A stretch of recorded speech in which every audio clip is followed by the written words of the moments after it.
getting a hook on what you just said, Laura. It's really interesting to see that emotions is not only related to what we put out there; it's also related to the way that we write things.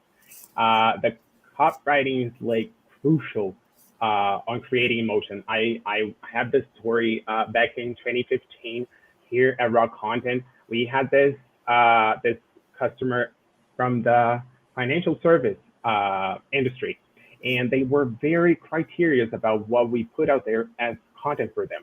Mm-hmm.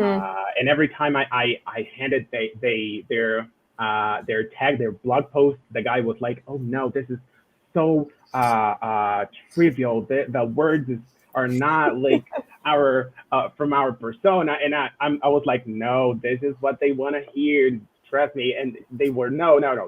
And then finally, after like lots of tries to put out the content as I told them to, because I had lots of research under their truly persona.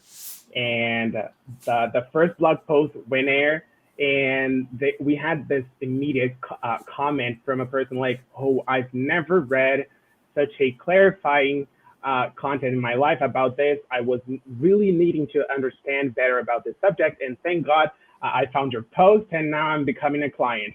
And then our client was like, "Oh, you were right. So yes, this is creating emotion. You have to be on the same level of the ones who are looking for you, or else you're not going to create identification or relationship with them."